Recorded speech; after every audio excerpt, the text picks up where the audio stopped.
So what you're saying is you need someone to spy on all the guests. Someone sly and crafty. Someone who's willing to break all the rules to get what he wants. You know, we don't come cheap. The Sweet Life of Zack and Cody Season 2 is not joking around. Except for every other line in the TV show because it's a sitcom and that's kind of how it's written. My point is Disney went all out on this season. After 26 amazing Season 1 episodes of these two twin blonde boys running around a hotel causing hijinks, they finally said it's time for a second season.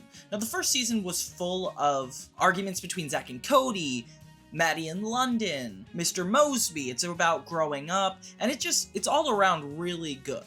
But the second season, this is when things really took a turn. It wouldn't be the first season that you'd find Maddie and London in Catholic school, would it? Would you see Arwen with a full head of hair and a national bowling champion plaque trophy? And what if I tell you those boys are peeping on girls? All this and so many crazier stories go into this new season of Zack and Cody. Now, they've had controversial episodes in the past. That's So Raven is most notable for tackling harder subjects in a really meaningful way. And I definitely get that vibe from Zack and Cody as Disney starts making stuff more family friendly and less edgy. But I definitely get that edgy vibe from Sweet Life. It kind of reminds me of Drake and Josh in the earlier seasons as I'm watching it. But there are some really crazy things that happen that can only be told through an episode-by-episode in-depth synopsis. And that's what I do best and want to do with you guys once again. What's up everybody, it's Johnny2000, and it's time to dive in to the Sweet Life once again. After the first season retrospective, I thought it was only necessary to jump into the second season. Unfortunately, nobody told me the second season was 39 episodes. After doing 26, I was exhausted. Fitting it into an hour was pretty tiring. And while I'm not super proud of that video because it was still like at my earlier YouTube days, I really want to take this one with care. So I'm going to break it down into three separate videos. With the first selection being the first 15 because it's when I started to notice a change with Dylan and Cole Sprouse. And I feel like the middle part is a different era. But this transitional period into Season 2 is full of fun road bombs, hilarious jokes, and so much more hijinks in the Tipton. So without further ado, we might as well just dive in. So The Sweet Life starts Season 2, Episode 1, Odd Couples, out on a really strong note. Like, no longer do the boys have short, blonde cut hair, they're slightly older. And we get a glimpse into their room for a really extended amount of time. I'm not actually used to seeing it this much. They're bickering in a way that kind of reminds me of 2.5 Men. She'll be ticked, and I am not. Repeat not. Not. If you see the way these guys argue, it just feels a lot like it. Cody wants to keep the room clean, and Zack just doesn't care. And when their friends come over to play their game, Cody is a lot more of a host than Zack is. They end up in constant disagreement, with their friends even getting in the middle of it. I'm not gonna have you guys playing Total World Conquest if it leads to fighting. Okay, that sounded odd. And in this one, Zac Efron actually plays a genius. This is a lot like the Drake and Josh episode Smart Girl, where Drake wants to appear smart to impress a girl. And in this episode, London is trying to appear smart to impress a guy. And it's Troy Bolton. Saturday? Do you like modern art? Oh, I liked anybody named Art, and I don't care how old they are. And he's a genius, and Zac Efron's actually pretty good at playing a genius. I actually didn't watch High School Musical before I watched Sweet Life, and I thought he was actually like this. I don't know why. Which is funny, though, because London actually does what Justin does to her in the Sweet Life on Deck crossover. Yeah, do you guys remember that? In the Sweet Life crossover, Justin pretends to be smart to impress London Tipton. And it doesn't work. Maddie and London are essentially the Drake and Josh episode. This plotline is just completely that. The argument escalates so much that Cody threatens to move out, but not out of the apartment into the closet, just not in Zach's room, which is a really funny concept. The coat closet!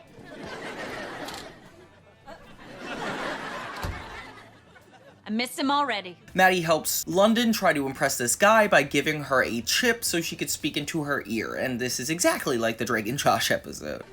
So what's your favorite class? Upper. That's a great one, if you can get into it. London thinks it's an actual chip and throws it in her mouth, which is really funny. Meanwhile, Cody is having the time of his life, apparently, in this 6x6 closet, which is hard for me to believe. When Zack's trying to play with his friends, they're almost uninterested in hanging out because of how much fun supposedly is going on in Cody's closet. Which how? One by one, they ditch Zack to go hang out at Cody's, which is fair because Zack, you do not keep the room clean. Sorry. London's attempts to impress Zac Efron fail as he keeps talking about anti-environmental stuff and Maddie becomes angry. Like, obviously, they get into a big fight and end up kissing, which I don't know why London wouldn't be super angry at this. Like, this is your date and it's kissing Maddie and you're just casual about it? Wow, didn't see that coming. Boy, I wonder what they'd do if they liked each other. Meanwhile, Zack tries to confront Cody, but he sees how cool his room is. And also at the same time, they have like the maid service and the cleaning lady all come in as if it's like his own room. And this bit is super funny, where constant people are coming in. I don't know, this joke is just really classic. I haven't really seen it done in other shows, like making such a small place fit so many people, but it's genius. Eventually, Zack gets kicked out and has to do a gesture to Cody to get him back. He cleans up the entire room, and Cody is moved, and therefore he moves back. The end. In the next episode, we have French 101. So Cody and Zack are coming in from playing football when they see a French girl. Zack tries to hit on her and it doesn't really work out. And Mr. Moseby is like, guys, knock it off. Because his father actually really already hates America. And he needs to impress him by allowing him to stay at the Tipton, which is pretty much the concept for most of these episodes. But Zack ignores it because he obviously likes a girl and he's not afraid to break the rules. In the B-plot, Esteban catches London about to be robbed by a purse snatcher. Oh, no one assaults a woman while Esteban Julio Ricardo Okay, we Montoya... don't have time for your whole name! Okay. Smart calling it a purse snatcher instead of like a robber or like a thief. I don't know why they had to call it that. Esteban embarrasses himself trying to save the day and London ends up beating up this guy. It's one of those plots where one character doesn't look cool, so obviously he wants to prove himself and this has been done before. Meanwhile, Cody is kind of sad because he might have liked that French girl, but obviously he gives every girl to Zack. And Carrie even encourages him to try to get the girl despite Zack having dibs. Meanwhile, Zack is trying to clean up and impress this girl, which he's so funny with a hair wash on. I'm gonna get somebody to translate.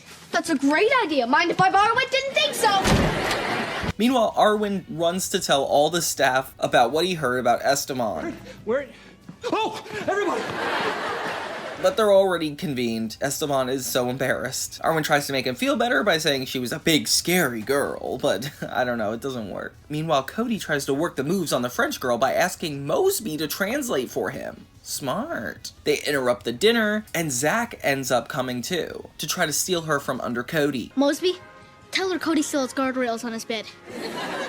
Sorry, I'm working for your brother. But it's crazy because she actually might like Cody more. She even ends up going on a date. And it's funny how Moseby is so tied into this because the dad needs to be impressed to a point where Moseby is willing to follow Cody on this date and translate for him so she has a good time.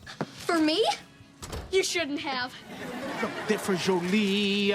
Somebody has to show some class on this date. Go, get. Cody heads out with Moseby and the flowers, which is inappropriate, but it's funny. Meanwhile, Zack is having a hissy fit because obviously he wanted the girl, but is not willing to do as much work. Later, Maddie, London, and Arwen team up to help Esteban by impersonating a purse snatcher so he could save the day. When Maddie finds herself in the situation that they planned, but then Arwen comes, so it turns out to not actually even be Arwen. It's a real purse snatcher. You were supposed to be that purse snatcher out there! Was that tonight? Yes! Oh, this is terrible. What a tragic mistake. Are you gonna want your money back? But it's good though because Esteban finally takes him down and gains his confidence back. And it's fairly earned, so that's kind of cool. Meanwhile, Cody's at the dance with the French girl and just has to go on his date with Moseby there at the same time. Things all go well until Zack shows up insistent on trying to win back the girl because apparently all's fair in love and war, which I don't know if I agree with. Bob joins Cody and keeps joking that it's a date with him, which is kind of funny. Okay, but next time you're taking me to a movie.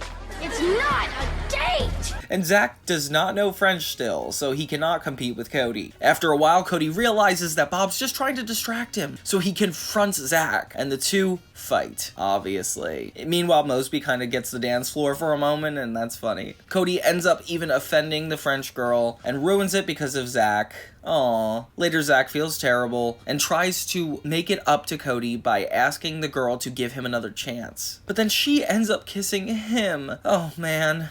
And obviously Cody is mortified, but once everything's cleared up, Bob ends up walking away with her, and the motto, all's fair in love and war, really comes through. We get a little dance sequence with all the main characters at the end, and it's cute. This episode's really good at leading into what Sweet Life of Zack and Cody does best, and I love the twists that go with the purse snatcher. I don't know why, it's just really funny. The next episode we have season 2 episode 3, Daycare. So Zack and Cody have to take care of kids in place of Maddie. They kind of get a taste of their own medicine and what it's like to raise a bunch of crazy kids, because they're crazy kids at the Tipton. Zack does this all to impress Maddie, but it's not really talked about that much. Oh, we see a little Rico in this episode. Isn't that cool? He's like one of the little deviants. They're blonde and they're hard to see. Yeah, all 2 of them. And even the little blonde girl is scary too. Meanwhile, London is actually teaching Moseby and Carrie how to de-stress, which is kind of relevant because that is something she's good at, not feeling stressed. She even has this technique that kind of makes everybody pass out, but they love it because they're adults and stressed all the time. London takes him to a yoga class and ends up contradicting everything the teacher says, which is so rude. Well, I have been teaching yoga for 20 years. Badly. And I was worried this wasn't going to be relaxing. Esteban sings this like really offensive song about chickens getting their heads chopped off, and it's really funny. When Maddie returns, she finds out that all the kids have ran away. Oh my gosh. The kids go haywire all around the hotel, and Zack and Cody essentially have to stop them. They're like going crazy and like drawing on the walls and like being chaotic in a way that Zack and Cody actually weren't. They even take around a giant net to try to catch them. Cody ends up getting tied up in this endeavor, and watching all these kids go nuts is so funny. Maddie has to get involved, and her, Esteban, Zack, and Cody all have to wrangle the kids. It's cool that Zack and Cody aren't so young in this that they can't interact with the older kids. Like, I feel like a lot of the first season was them all on their own separate plots, but this time it feels like everybody's weaved in a lot better. The kids end up barging into the yoga class that London has been teaching, and Moseby's able to solve the problem, kind of reducing his stress. And that's how it ends. Okay, next we have Hex Kitchen, which is an obvious parody of Hell's Kitchen with Gordon Ramsay. It's that show where he goes to different restaurants. Oh wait, no, that's Kitchen Nightmares. Whatever, it's about a Gordon Ramsay. So the chef is back from season 1, and him and Cody are close. He's really nice to Cody, kind of mentoring him on the chicken Paolo. Zack wants Cody to come see a girl he sees, but Cody is much more into cooking, which I wish he would do this a little bit more. Like, he never really has a passion outside of being smart, and I wish the passion was cooking. Like, he seems like in his element here. Meanwhile, Iana has a skin rash, and that's London's dog, and she wears a collar too to make her feel better, which is actually kind of sweet of her. She accidentally ate some dog food. Oh, poor dog. Moseby tells Zack and Cody that they need to stay out of the kitchen because there is a food critic coming. He realizes, though, that the boys might actually be able to help him find out who the food critic is going to be. So they actually team up to work with them. He gives the boys all the knowledge he has, and they go to investigate. An old Asian man, a cowboy, a woman. And a giraffe? Wow, he's good. So sorry. That's from my trip to the zoo.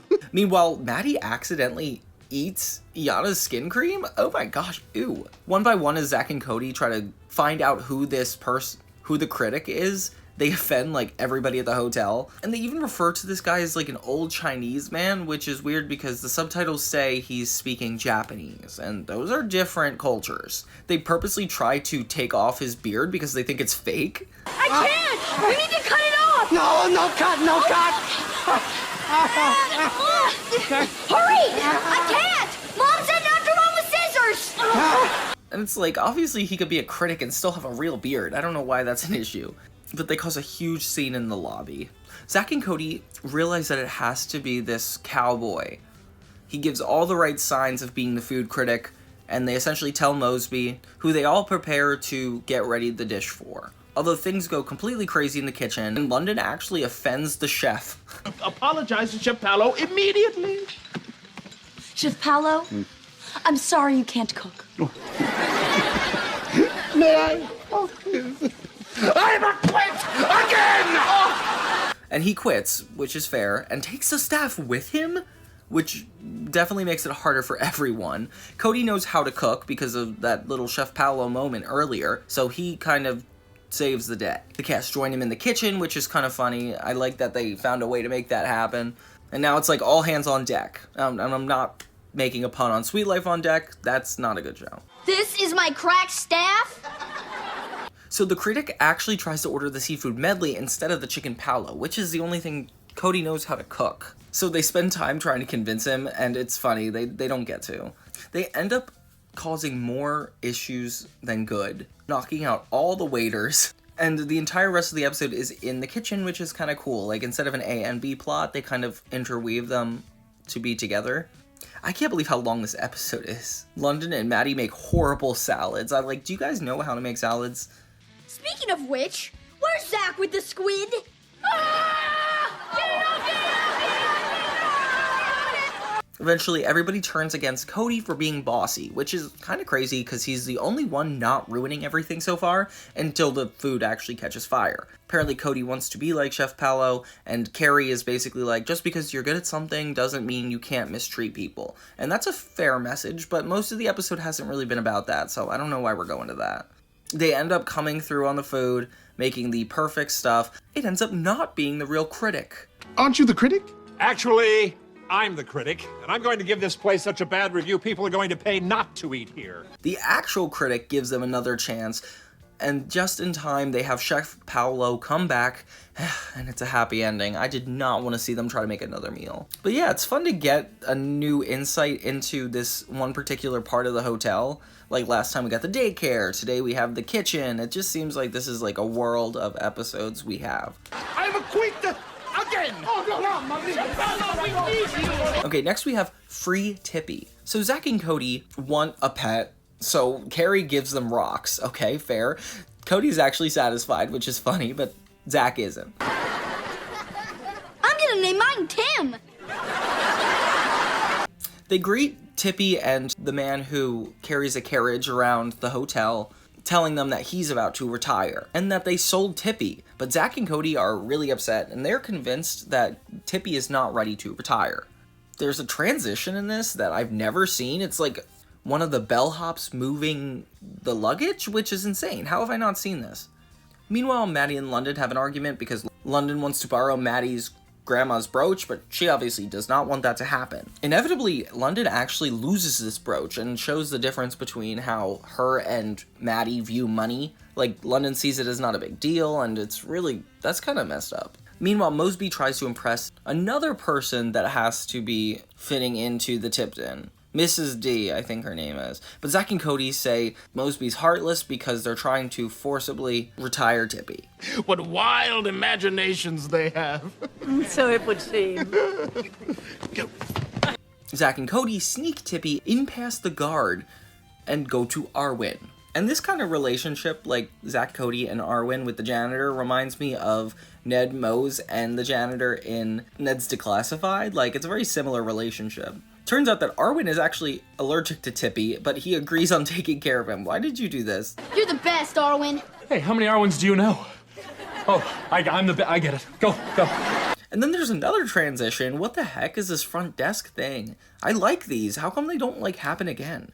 So the man buying Tippy approaches Moseby saying he can't find the horse, and Moseby is like, oh, obviously I know who this is. All right, don't panic. Tippy can't have gotten far.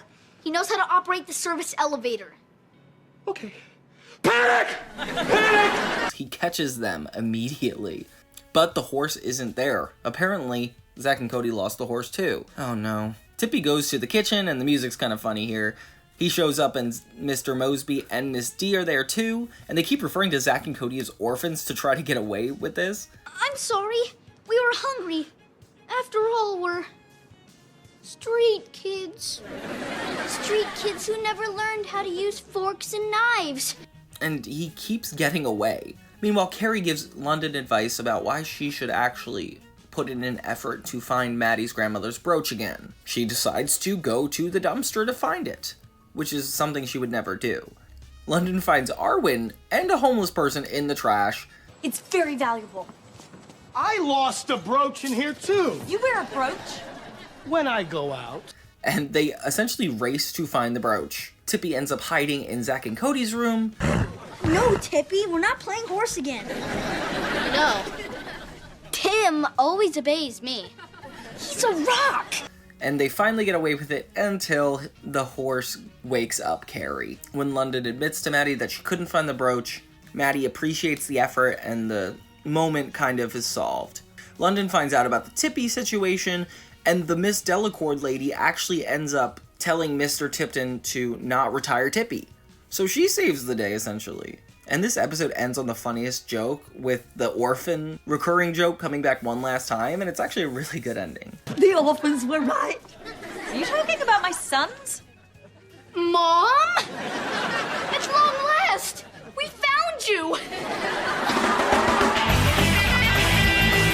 The next episode is called Forever Plaid, which is kind of interesting because it's more about London and Maddie in this episode.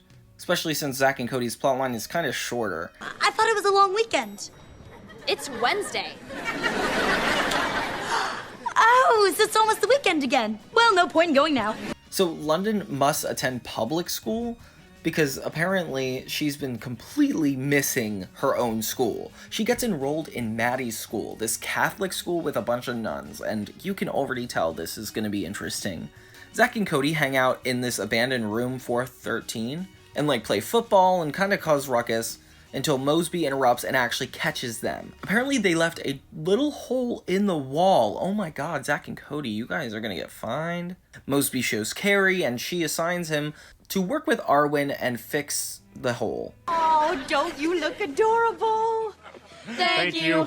Meanwhile, London goes to Maddie's school and is offended at everything. I guess she just doesn't really know what this is. And asks a nun for a table, which is actually super funny. Table for two. Something with the view, please. Certainly. Why don't you sit at table 1? It has a lovely view of table 2. Vanessa Hudgens is in this, and the other girls from High School Musical. I don't understand why this is happening. London says she's happy because she refers to it as prison, and now she's making friends in prison. Can you imagine London being the main character of Orange is the New Black? That would be awesome. Arwen says to make the hole bigger to fix it, but it ends up causing Zack to make it worse. Not that big.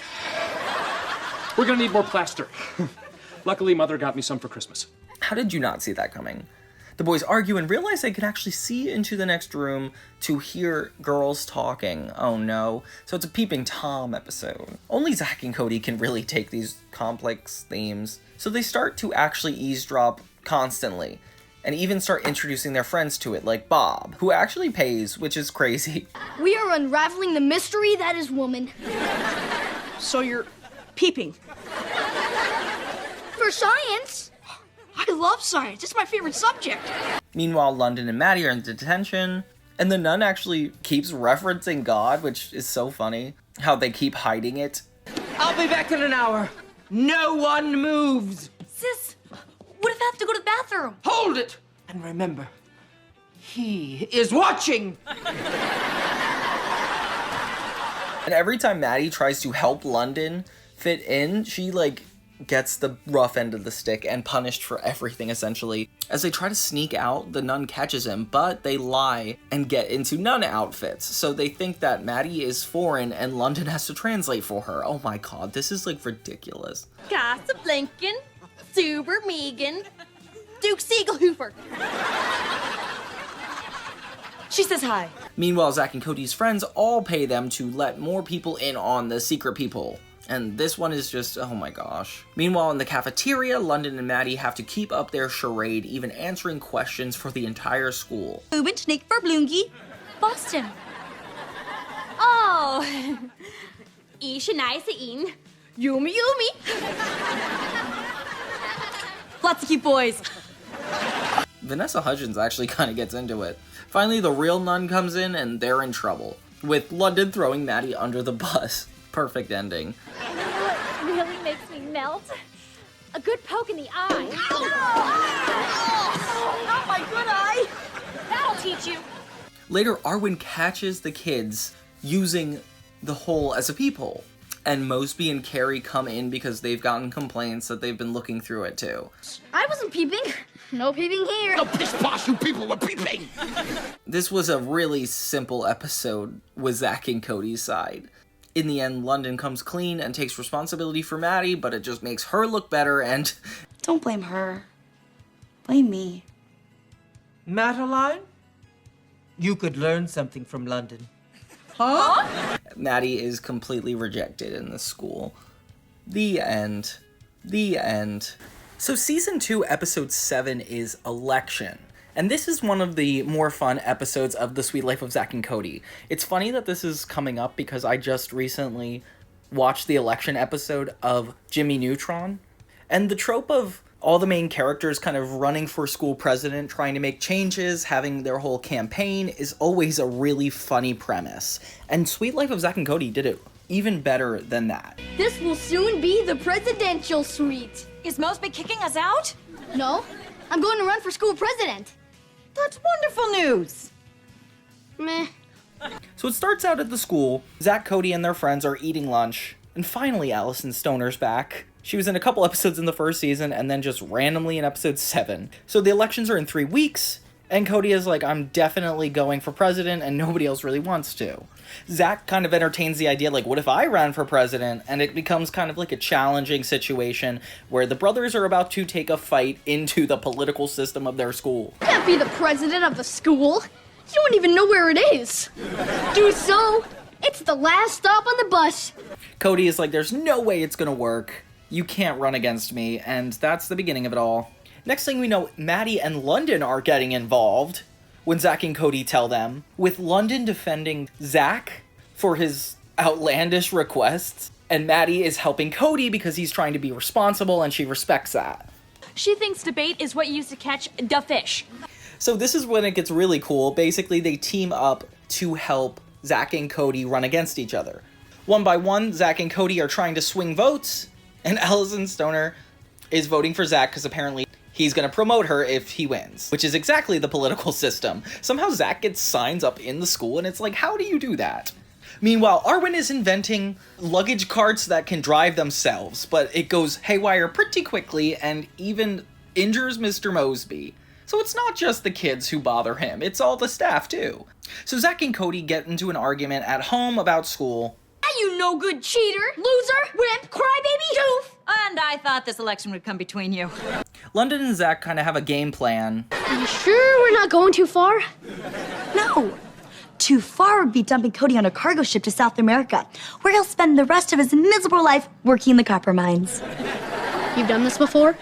When it's time for speeches, London and Maddie are still arguing at this middle school. I don't know why they came all the way from their high school. It's time for like the first debate. Bob is also running, which is kind of random, and he has a sister, which is super funny. Zack's whole plan is to use an embarrassing picture of Cody, which goes pretty far with the kids. Arwen comes, which is super funny, and helps Cody with an invention, a jetpack that would surely win over the kids. And it does. Everybody's super excited until Cody goes haywire. Oh wait, and that still doesn't ruin the chances. It's when he suggests that the school is going to have more academics that people are like, oh no, I am not voting for him. Zack sees the whole school laugh at his brother and he feels bad, gets up on the mic and yells at them. He's like, Cody's got some good ideas. Cody actually has some great ideas. I got nothing.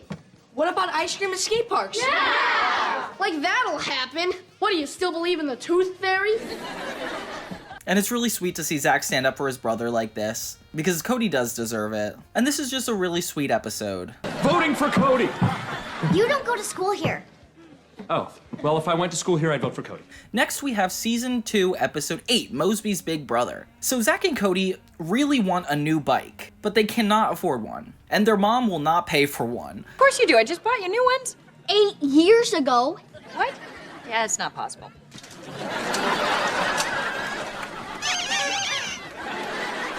In the end, they team up to get a single bike. You can if we can find our money. Let's go buy a bike. Meanwhile, Moseby is super on edge because apparently his brother is coming to visit and he's a lot more successful and everything, and yeah, this has been done before. Oh, he casts a giant shadow. Hey, little bro. I can't wait to see a shadow. We meet him and everybody loves him immediately. And he's an older brother, but he's short, and that's the joke, which is haha, funny, funny. Meanwhile, Cody tries to come up with a system for him and Zack to share the bike, but Zack does not abide by any of the rules. But there's this emergency at the park. What? I met this girl, Selena. Not coming home on time, and Cody doesn't even get a chance with the bike. Meanwhile, London is really into horoscopes. Stay away from family and fried cheese. Horoscopes are stupid. Although that fried cheese thing makes sense. Maddie and Esteban make fun of her for this, and Maddie goes so far as to actually rig her horoscopes and rewrite them so that way she does stuff that benefits them. Guess what London's horoscope told her what to wear today? Can I still guess even though I'm looking at her? Like at first, she's gonna go to a concert, but Maddie has her say it's a bad day to go out in a concert. Zack comes back with the bike fully broken, and Cody is angry. He gives Zack the silent treatment, and it's like really clearly not working. Hey, we did a good job. Then Moseby actually hires his brother to work at the Tipton because apparently he's going through a rough time. So even though Moseby doesn't want to help, he does it anyway. What? 1 minute. Excuse me, Spencer, but these people need your attention. Now, Marion, I'm on a business call. Running the concierge desk is your business. Cody tries to get advice from Carrie at the same time Moseby's trying to get advice from Carrie, all about their older brothers. Doesn't listen. He has no consideration for me. And he stinks, personality-wise and frankly, his body odor. Oh, Let come me on, tell you you, know how Spencer. Zack... And Carrie's just essentially like, you have to care for them, you're going to set the example. Spencer may be short, but he pounces like a cat. Plus, he bites. Moseby confronts his brother and finally has a moment where they say they love each other, and it's very sweet until the brother actually gets all of his millions back and doesn't have to work there anymore. Don't go there. Oh, yeah. Don't go there. Yeah, because you were lactose intolerant. Ooh, you went there. Leading to them back to a fight and square one. Cody realizes he doesn't want to end up like Moseby and his brother, so he decides to confront him about his resentment. And it's really a cool commentary of like, if you don't talk about your feelings, you're going to end up not liking somebody else. And the fact that Cody doesn't want him and Zack to end up that way is really sweet. It's been 13 years in the making, and I don't want us to end up like Mr. Moseby and his brother. But Zack is really hard to pin down on this. He's just such a jerk and does not see where Cody's coming from, pushing him to fight even more. When Zack sees how much Moseby and his brother are fighting, which is so funny in the background. And then wind up hating you. You'd hate me? Eventually. He realizes that Cody might end up not liking him because of him, and it's not worth losing his brother. Meanwhile, London finally gets revenge on Maddie and Esteban for the horoscope thing by dressing up as a firefighter and spraying foam on them. What the heck? How is this a solution? How did you catch on? Oh, it was easy. I used logic, cunning, and I overheard you and Esteban laughing about it. This episode is just really good. It's like focusing on the sibling dynamics, which is exactly what the sweet life of Zack and Cody should be doing. You know, like, it's named after the brothers. Like, of course this is going to be the plot. It's not super involved in the Tipton unless it's Moseby. And I kind of wish it was focused more on the bikes. But I don't know, Moseby is just such a funny character. I could see him do it all day. In the next episode, we have 9 books and birdhouses. So Cody is told to take a class that actually would challenge him, something that he's not already good at. What makes you think woodshop is easy? Hello? You're taking it. He's a little offended at this and is like, why would I do anything that's not gonna get me into Harvard? Like woodshop, which is what Zack's doing. He kind of trashes it, which is, come on, Cody, don't be pretentious. Meanwhile, London doesn't do her homework, and Maddie kind of gives her an idea for what she could do, making a short story about Ivana being at the Tipton. I am a dog who lives in a hotel. Yes. That's it.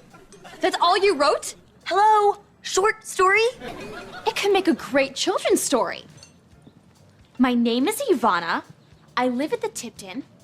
It's a very special hotel. London actually writes down everything she says, and Maddie is excited that somebody likes her idea. She essentially writes the whole thing for her. Meanwhile, Cody's in woodshop, and he does not fit in at all. He butts heads with the teacher, and Zack even looks like a better student than him, which is nuts. All right, people, back to your projects, and remember, Never chisel toward yourself. And I like seeing Zack have a hobby. It's kind of like Cody and cooking. Like, why did the Sweet Life on Deck never tap into these passions of theirs? Like, it's almost like they regressed over time. Like, I want to see them do things that they're really good at. Like, seeing Zack good at this is really refreshing. You think wood grows on trees? Zack even gives Cody a demerit. Oh my god, this is gonna fuel a fire. In the meantime, Maddie actually does a really bad job on her report, as opposed to London, who gets her first A. I got an A! Give me an A! What does that spell? It spells A! Hey, hey, hey! Maddie gets really annoyed when she finds out it's because London just copied down exactly what she said. Since London has barely worked hard, Maddie is super triggered when Moseby tells her that her dad is so proud that they're going to have a book made off her short story. My sister is in desktop publishing. She absolutely adores your little dog story. She wants to publish it as a children's book. What? Oh my gosh. Maddie is so annoyed at this point. Meanwhile, Cody has nightmares that failing woodshop is going to ruin his entire career, and that is kind of how college paints their admissions to be. Like, you really do have to be perfect, so I wouldn't blame Cody for this kind of pressure. It says here you received a B in middle school woodshop. I can't explain that. Oh, did a meteorite hit your school? Maddie's trying to call out London for her copying, but the nun does not believe her. She just thinks she's jealous. Oh, poor Maddie. London finally does a book signing for her book and tries to read it to kids, but Maddie goes all the way too far, exposing her in front of everyone for not writing the book. Liar, liar, pants on fire! Excuse me, I'm looking for the author of Ivana Lives in a Hotel. That's me! Turns out that Maddie actually recited another book, and this idea wasn't original, so therefore both of them were wrong. And London gets the bare brunt of it, which is like fair because she did take the idea, and that's kind of resolved. I'm sorry, sister. It's not entirely your fault, my dear. Madeline shouldn't have tempted you.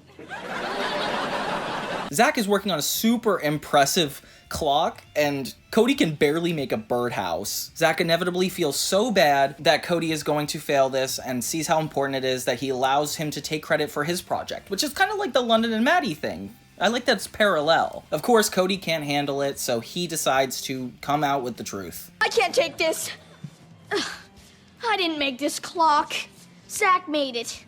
And I made that. And the brothers make up, and this is a really sweet episode, and it's so funny seeing London get all the credit for something Maddie did. Like, that's the perfect example of their relationship. And then, of course, with Zack taking the brunt for Cody, it's just nice to see Zack do something that's really mature. He's definitely doing a good job this season so far. Okay, so London and Maddie have their Sweet 16s near each other, like literally right next to each other. I'll go to yours if you come to mine. Party! Party! Mine's next Saturday. When's yours? Next Saturday. Huh? Zack wants to get Maddie the perfect gift, but Cody already did, because apparently she said directly what she wanted and Zack just didn't listen, which, come on, Zack, that's kind of your fault. Well, how did you know she wanted all that? Because last week she said to us, for my birthday, I'd really like a china cup with my name painted on it, my favorite tea imported from India, and a box of cinnamon sticks. Well, what was I doing when she said that? Staring at her? London pretty much goes extravagant for her birthday and gets an extremely expensive invitation card. Like, she's gonna have a Ferris wheel. It's like, Maddie's is like nothing compared to hers.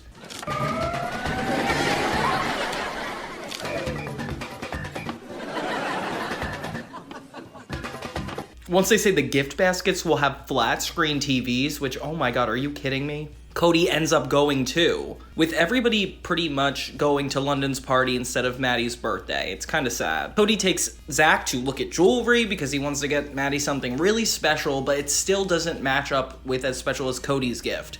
Well, what's the cheapest thing here? Apparently, you. We learned that Maddie has a brother. He's like a little twerp who runs around, he needs braces, and apparently her parents downgrade her party to some place called like the Goose Lodge, which makes it even worse. Nice to meet you, Liam. Yeah, whatever. Look, I got some bad news for you. I need braces. Cody causes a scene and crashes into the mannequins, getting the boys kicked out of the jewelry store. We just have to act like we know what we're doing, like mature adults. Suave, sophisticated. Ah, naked lady! Meanwhile, Maddie's school friends choose to go to London's over Maddie's, which is so not cool. Maddie has to be like, we are not friends anymore. Next thing you know, Mr. Tipton shows up for the first time, and it's really funny because you can't see him. He's just completely covered by bodyguards. Relax, Moseby. It's me. Daddy!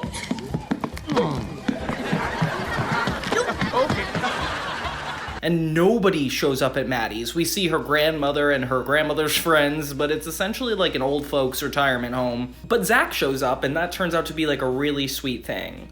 Who died?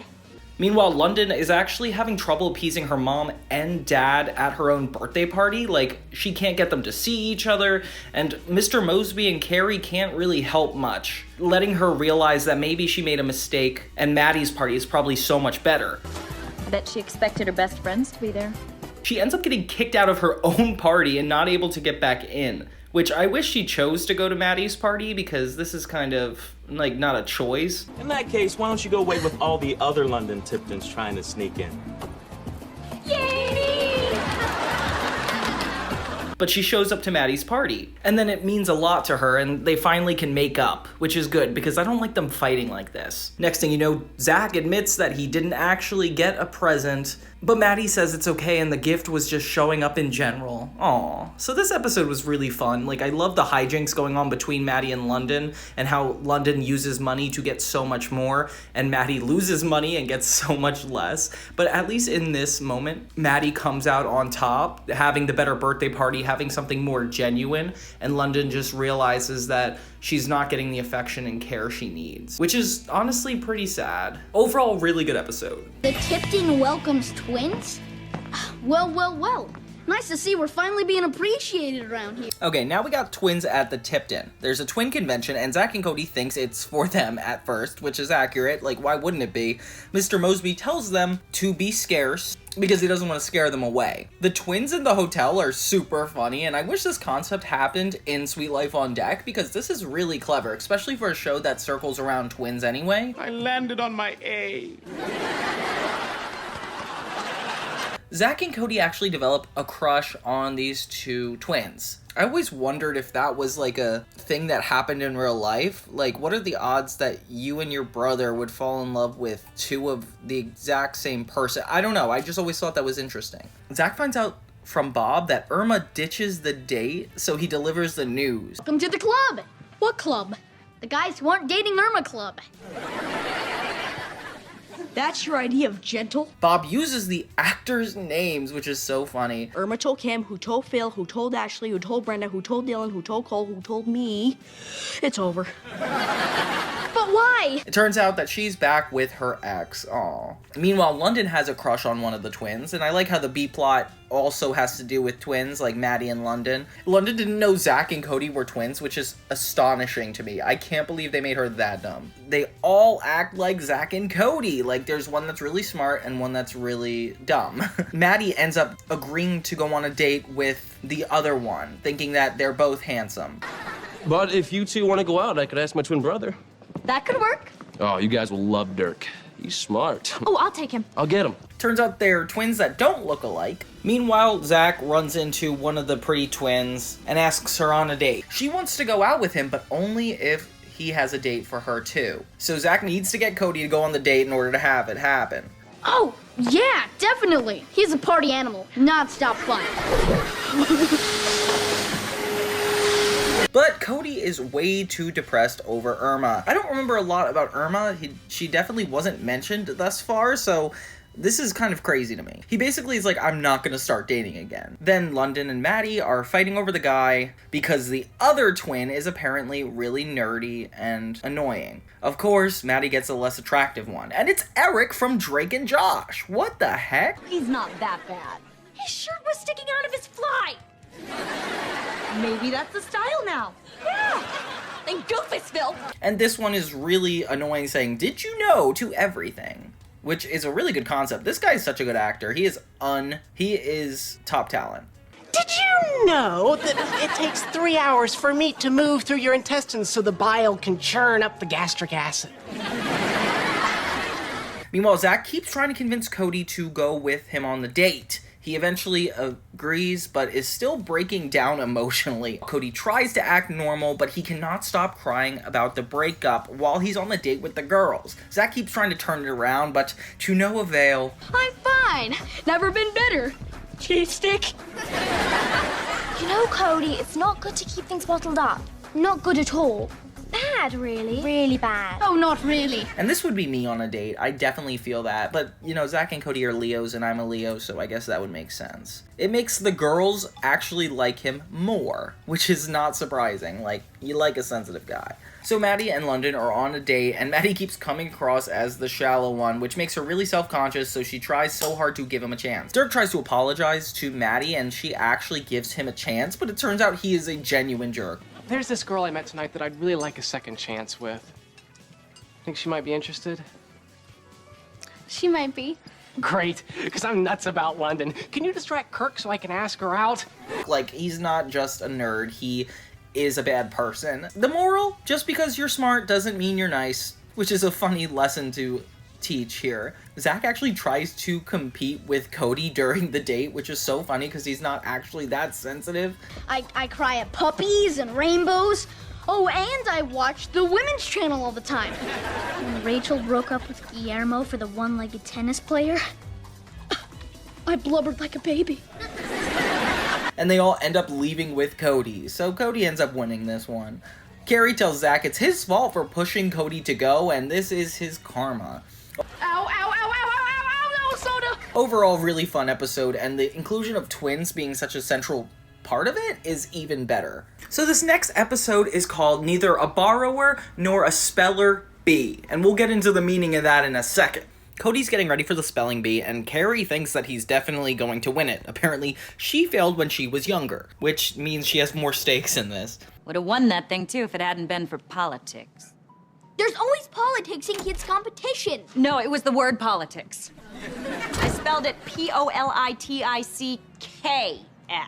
Meanwhile, Zack needs money for the game room. Carrie tells him either borrower or lender B, which is the name based in Shakespeare. Neither a borrower nor a lender be. William Shakespeare. I just need a couple of bucks. Zack Martin. Meanwhile, London and Maddie are volunteering to fix apartments for school. A bus? Like, public people use? London already thinks she's too good for it by the time they enter. And the High School Musical girls are back again. They're really consistent in this. She's working. I know! We can't believe it either! Maddie, gabbing on your phone while everyone else is working. You should be working as hard as London. I love that the nuns just keep on hating on Maddie. Like, they are so unapologetic about it. At the game room, Zack actually tries to ask kids for money, which is nuts. I can't believe he would just go around and do this. Then he meets this guy that's like, I'll exchange it for 20% interest, which is kind of genius. This guy must be a business guy. He ends up owing him 20 bucks. I like how it appears like Zack has a gambling addiction. Owe me 30 bucks. How'd that happen? You stink at this game. I expect my money by this afternoon. London's upset that she's not in the paper like another rich person who is also doing charity. She's like, I'm doing charity, which is ridiculous because she's not. And she ends up knocking over the paint. And Maddie gets in trouble for it. Oh my god, this keeps happening. Madeline, this is not playtime. Get down immediately. And then conveniently, the spelling bee is at the Tipton. Sometimes Moseby hates the kids, sometimes he doesn't, I guess, because he's super excited for Cody. I'm not supposed to show favoritism, but you demand, Cody. Zack tries to hide at the spelling bee, and the bully ends up showing up there and demanding the money. So Zack tries to stall. Cody ends up winning one of the last competitions and is on to the final round against Zack's bully. He tells Zack that if Cody loses on purpose, they'll be even for the bet. All to win 20 bucks? Oh my god, Zack, please. Convince your brother to lose to me on purpose, and we're even. And if I don't? I know. Or else. Right. London has the paparazzi show up to where they're volunteering and make it look like she's working, which is so shallow. Zack tries to convince Cody to lose on purpose, but obviously he's not gonna do that. So Zack tells him the truth, and it seems like he still wouldn't budge. Eventually, he finally gets him to agree. Leave all my unopened textbooks to my dear, beloved, wonderful brother, Cody. Sad, isn't it? Sure is.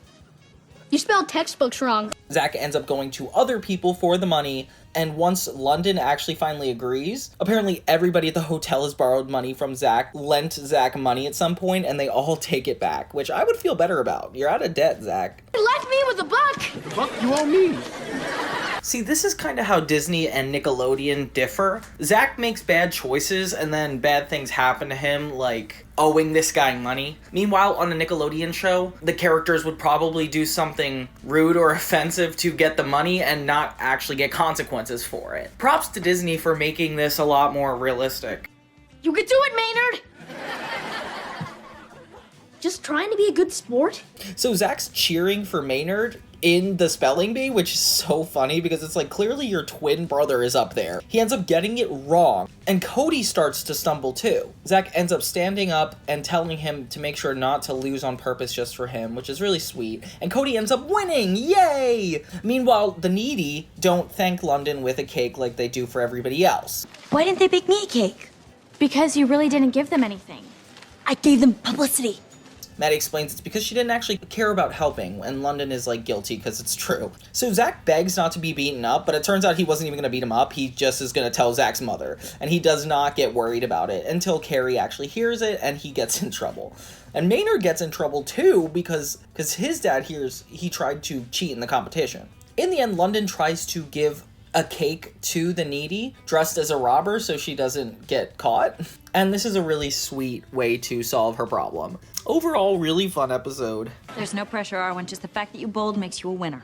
But if you miss this, roll big fat losers. So Young lady, go stand back. The next episode we have is Season 2, Episode 13, Bowling. And I remember this as one of the most famous episodes, because not only was it the peak season of Sweet Life, but this had, like, the funniest character moments, and probably reran more than the other episodes. So the episode opens with Cody walking out of the shower, proudly using the word ergo, and Zack kind of mocks him, knocking him into the hallway, like, fully naked.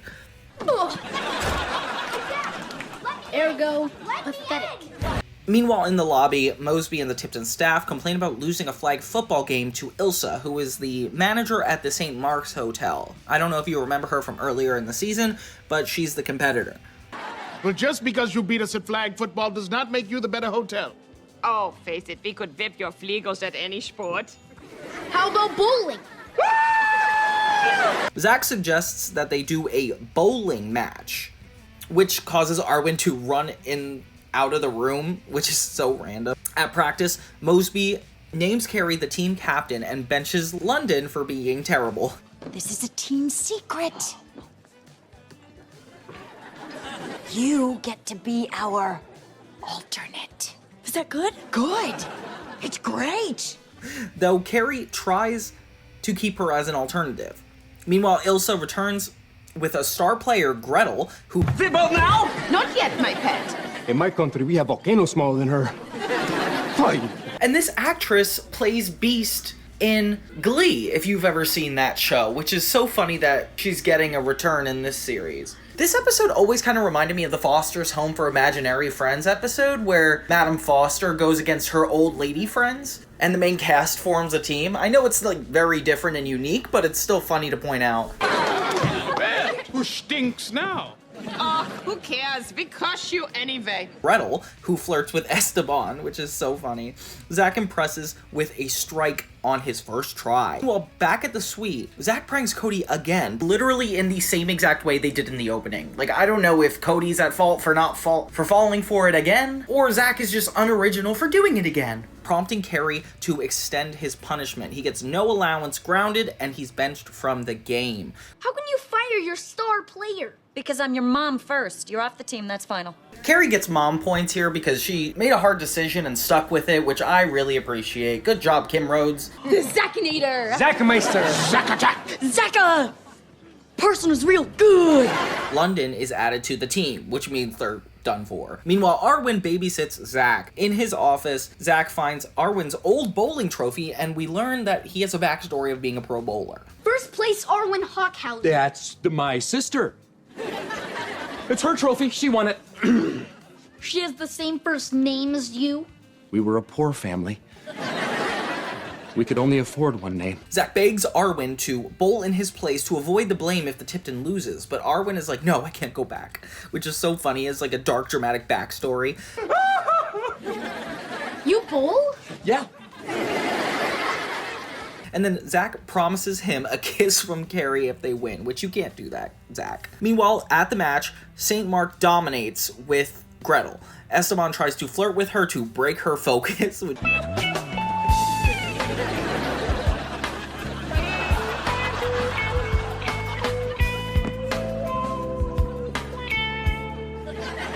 Hola, muchacha. Which is so funny, and it does not work. She ends up dragging him away, and he panics. Moseby prepares to forfeit when Zack and Arwen arrive. Ilsa reminds them that substitutes are not allowed, but then London drops a ball on her foot, taking the place of a substitute. Arwen comes in, and the funniest joke is this slow-mo joke.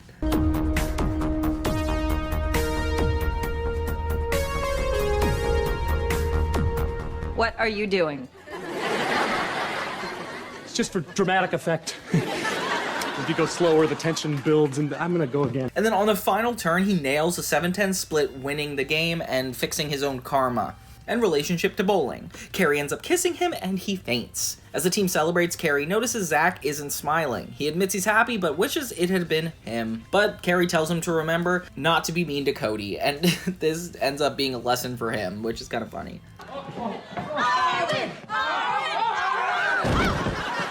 So the twins have just returned from their basketball game, complaining about how cheap their basketball is. Because it doesn't even bounce. It's like so ridiculous.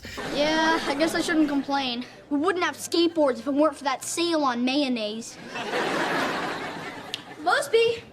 Meanwhile, Theo Cavanaugh, the rich kid who's staying for a while, comes into the lobby to talk to Mr. Moseby. Meanwhile, the twins ask for ice cream, and Mr. Moseby immediately tells them no until Theo asks for ice cream, and then he says, consider it open. And it's so funny, like, he really hates the boys.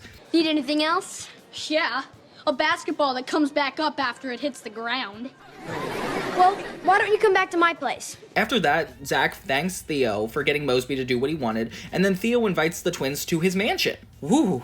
So Zack and Cody seem amazed at just how rich this guy is. He has a basketball court inside his house, and soon enough, they're all friends. In the side plot, we go to London and Maddie in Catholic school. So today they're doing the Parenthood episode, where they have two characters take care of a baby. And guess who the two characters are in this scenario? Yeah, London and Maddie. And if you don't, it will cry, and I will know. You mean? No, dear. There's a recorder inside.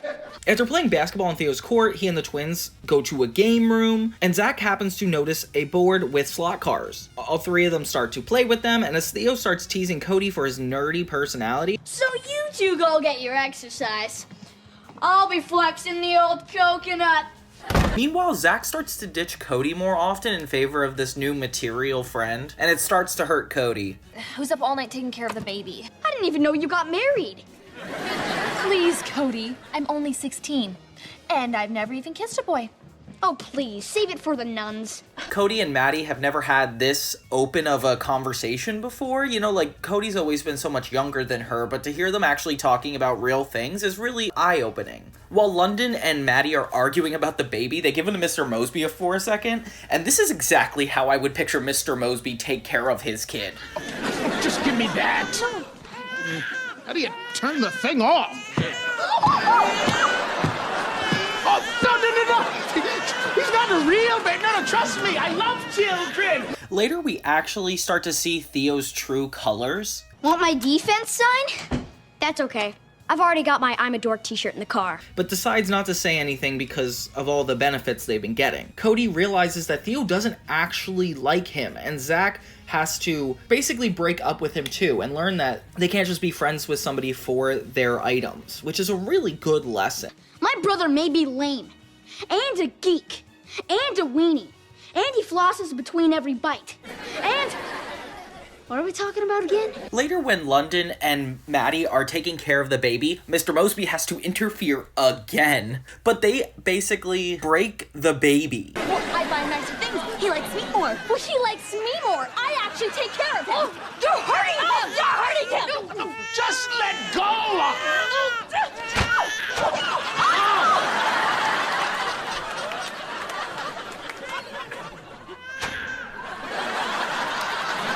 Later, they have to show the nun how deformed this child is, and they feel so bad, and apparently that's enough to get them an A, which doesn't make sense to me. They completely failed this project. I feel like this episode really did the show well, like seeing Zack have some character growth after so many immature decisions is just really good to watch. Okay. I'm going. Then go. All right. But while you're going, you think about you're disappointing your I have got to get better at this guilt thing. Seeing how Theo treats Cody probably taught him a lot about how he treats him as well, in addition to the material things plotline. Well, who's going to take care of us? Well, you'll take care of him, he'll take care of you. That's why I had twins. Then we have The Sweet Smell of Excess, which is a funny title, because instead of success, it's excess. Funny. So Zack and Cody try to sneak out of their room to play hockey until Carrie stops them. She needs them to put on their helmets and pads. And if Bob's parents let him jump off a bridge, would you want to do that too? If we were attached to a bungee cord. Not even if you were still attached to my umbilical cord. So Zack and Cody are rollerblading in the lobby, and they stop by Maddie. Turns out that London is paying her $100 to break in her heels. Oh my god, why is Maddie so easily manipulated? You always said you wished you could walk in London's shoes. Yeah, that's before I knew how small London's feet were. Zack and Cody skate around some more, but Mr. Moseby chases them down. They accidentally hit the hockey puck into Moseby's mouth, which is a really memorable moment. Nice save, Mr. Moseby. Then in Arwen's office, Zack and Cody come in to find he's talking to the cutout of Carrie, which is really disturbing. Turns out he's working on a special invention called the Parallel Universalizer or something, nicknamed the PU, which is kind of funny. So secret, in fact, that no power on Earth could make me tell you what it is. Then we won't ask. Okay, I'm gonna tell you. It looks like a payphone, and it's really cool. You know, this is kind of inspiring me to think that Arwen would be a great actor to play Mr. Doofenshmirtz from Phineas and Ferb. Like, just this invention thing, the innator stuff, I don't know.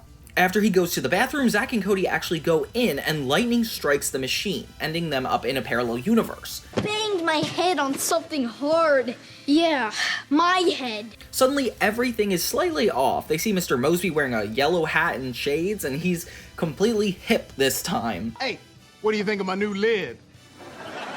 Tight. Actually, it fits perfectly. They don't believe what's going on, and even see Maddie acting like London. Look! It's little me, back from Paris! And then London acting like Maddie, and everything just feels so wacky. Are the shoes you've been breaking in for me comfortable yet? They feel terrific. And I'm sure the bloodstains will come out. Maddie kind of reminds me of Sharpay from High School Musical, so it's not that confusing. And their mom is a lot more lenient with everything they do, which is exactly what they wanted. And I guess eyeliner is what the writers would consider to be a neglectful mother look? I don't know about this fashion choice. Now, who said you can't go bungee jumping? It's quicker than the elevator, I can tell you that. Esteban comes in dressed as a maid, and I don't know why that's his parallel universe. I feel like this is one of the grass is always greener tropes, where they put the main character in the opposite scenario to get them to learn a lesson. They did this with SpongeBob. Remember when Plankton dressed as Mr. Krabs and everything else was backwards? I love this trope. It kind of reminds me of It's a Wonderful Life, but if everything were more ridiculous. Flying nuggies! And in reverse. After they realize that Carrie is, like, pretty neglectful now as another parent. Hi, A. Diddy. Whoa. Don't wrinkle the leather, okay, babe? Okay.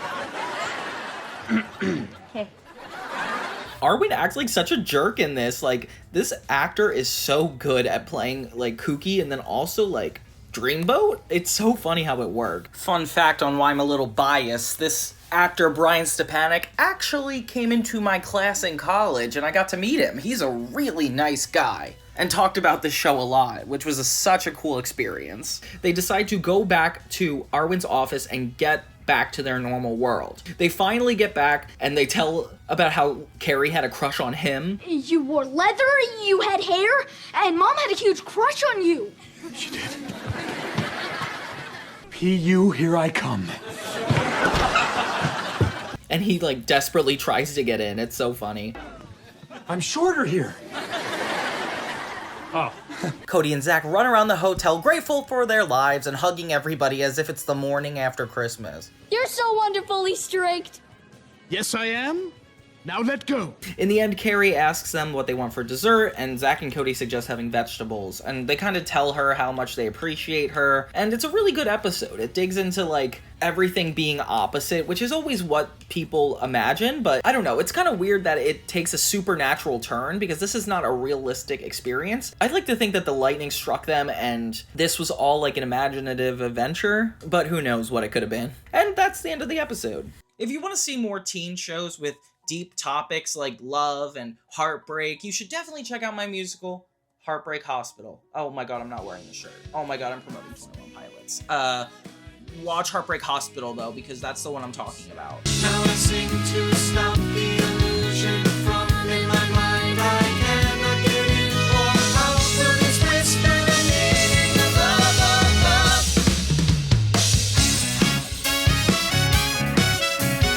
So yeah, at the end of the day, The Suite Life Season 2 is off to a really awesome start. This is the most memorable season in all of the series, making us feel like this show has gone on for multiple years. Given there's 39 episodes total, I mean, I felt like I was going through years just watching the first 15 episodes. You could tell Disney Channel had a lot invested in the Sprouse twins because they are at the forefront of all of this stuff. They're talented, hilarious, with great comedic timing. And getting to know the different aspects of the hotel, along with the different people that are found in each of the rooms, makes for a great half workplace comedy, half family sitcom.